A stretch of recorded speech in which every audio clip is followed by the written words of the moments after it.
Hello friends, welcome to my YouTube channel. हमेशा की तरह यूजफुल टिप्स के साथ आज की वीडियो शुरू करते हैं अपनी पहली टिप से। जब भी हम एप्पल खाने के लिए काटते हैं तो मैंने मोस्टली देखा है कि लोग ऐसे ही करते हैं कि एप्पल काले ना पड़े, इसलिए वो पानी में नमक और नींबू डाल के एप्पल को डिप कर देते हैं। तो उससे एक नुकसान ये होता है कि वो काले होने से तो बच जाते हैं, लेकिन एप्पल्स जो है पानी को एब्जॉर्ब कर लेते हैं। जब हम उन एप्पल्स को खाते हैं तो वो वाला जो टेस्ट होता है एप्पल का वो नहीं रहता, उसके अंदर की जो मिठास होती है वो एप्पल की खत्म हो जाती है। तो मैं आपके लिए इससे रिलेटेड बहुत ही बढ़िया सोल्यूशन लेकर आई हूँ कि नेक्स्ट टाइम जब भी आप एप्पल को काट के काले होने से बचाने के लिए उसका इस्तेमाल करें तो आप इसको पानी में ना डिप करके आप लें एक नींबू और उसके ऊपर थोड़ा सा छिड़क दें नमक, और उस नींबू वाले नमक को ये जो एप्पल के पीसीज हैं उनके ऊपर रगड़ दीजिए। फिर इसके बाद चाहे तो आप इसको बच्चों के टिफिन में दें, चाहे आप इसको फ्रिज में स्टोर करके रखें, जैसे मर्जी रखें, ये आपके काले नहीं पड़ेंगे और इनका जो अंदर का मिठास वाला टेस्ट है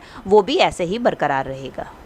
चलिए फ्रेंड, बढ़ते हैं अगली टिप की तरफ। मेरी अगली टिप होने वाली है बैंगल्स को लेके। दोस्तों, बैंगल्स को तो हम सब वियर करते हैं, लेकिन कई बार हमें अपने घर से बाहर कहीं जाना होता है और हमें बैंगल्स को कैरी करना होता है।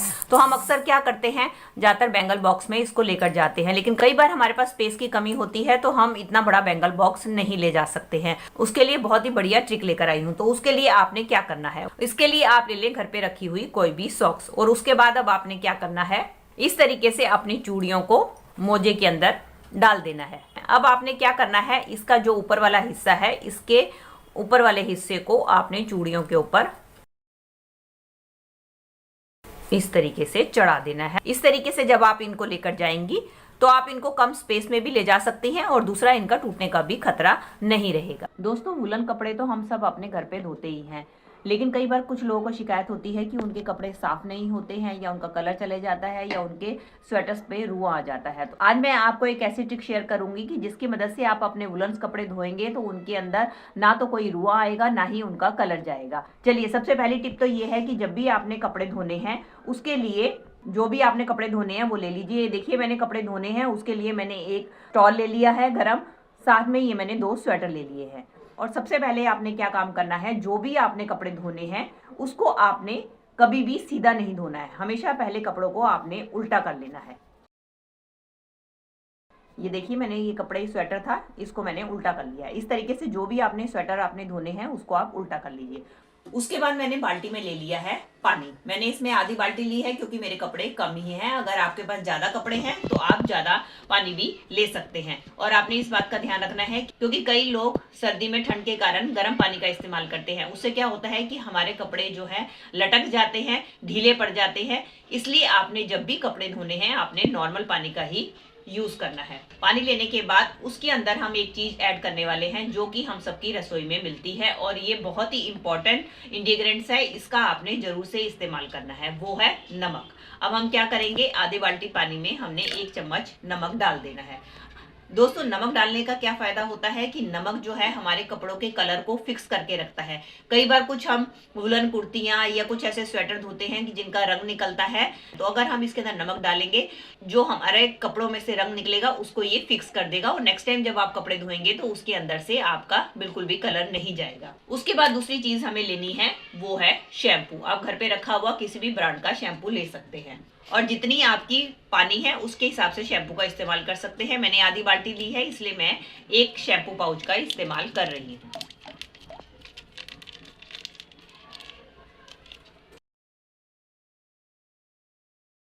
चलिए दोस्तों, देख सकते हैं कि अब मैंने शैम्पू को अपनी बाल्टी में मिक्स कर लिया है। दोस्तों, शैम्पू से हम जब कपड़े धोते हैं तो उसके कपड़ों का जो कलर है बिल्कुल भी नहीं जाता है, हमारे कपड़े सॉफ्ट बने रहते हैं और साथ साथ उनके अंदर से एक भीनी भीनी खुशबू आती रहती है। तो अब हम क्या करेंगे, जो भी हमने कपड़े धोने हैं इसके अंदर डाल देंगे। डालने के बाद अब हमें क्या करना है, कपड़ों को हमें 10-15 मिनट के लिए इसी तरीके से भीगे हुए छोड़ देना है। चलिए दोस्तों, 10 मिनट हो गए हैं हमें कपड़े को भिगोए हुए। अब आप देख सकते हैं मेरे पानी का कलर भी चेंज हो गया है, थोड़ा थोड़ा सा पानी गंदा भी हो गया है। अब हमें क्या करना है, अगर आपको लगता है कहीं से ज्यादा गंदे हैं, जैसे कि हमारे कपड़े के जो ये कफ वाला पोर्शन होता है या गर्दन वाला हिस्सा होता है वो थोड़ा सा गंदा हो जाता है, तो आपने क्या करना है, इसको आपने इस तरीके से हाथों से रगड़ना है। इस बात का आपने ध्यान रखना है कि आपने कपड़ों के ऊपर बिल्कुल भी ब्रश का इस्तेमाल नहीं करना है, क्योंकि अगर हम ब्रश का इस्तेमाल करते हैं तो हमारे कपड़ों के ऊपर रोए आ जाते हैं। तो आपने हल्के हल्के हाथों से इस तरीके से अपने कपड़े को रगड़ना है जहां से भी आपको थोड़ा सा गंदा लगता है। कोई स्वेटर कॉलर वाला होता है तो आपने कॉलर को इस तरीके से कॉलर के ऊपर हल्के हल्के हाथों से रगड़ना है। इस तरीके से आप कपड़ों को धोएंगे तो आपके कपड़ों के ऊपर कभी भी रोआ नहीं आएगा। अब हमारे कपड़े साफ हो चुके हैं। अब मैंने एक दूसरी बाल्टी में ले लिया है साफ पानी। अब हम क्या करेंगे, इसमें से ये कपड़ों को हम हल्के हाथों से निचोड़ेंगे। निचोड़ने के बाद इस साफ पानी में हम अपने कपड़ों को धो लेंगे।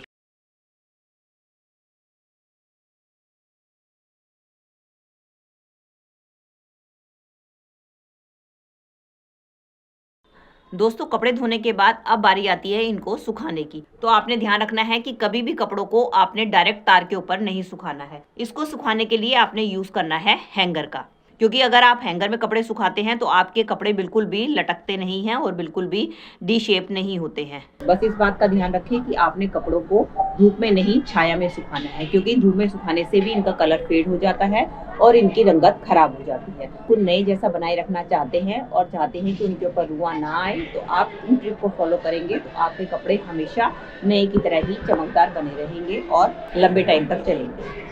मेरी आज की वीडियो आई होप आपको अच्छी लगी होगी। अगर आपको मेरी वीडियो अच्छी लगी हो तो प्लीज़ इसे लाइक करें और मेरे चैनल को सब्सक्राइब करके बेल आइकन को ज़रूर प्रेस कर दें, ताकि मैं जब भी कोई नई वीडियो अपलोड करूं तो उसका नोटिफिकेशन जल्द से जल्द आपको मिल सके।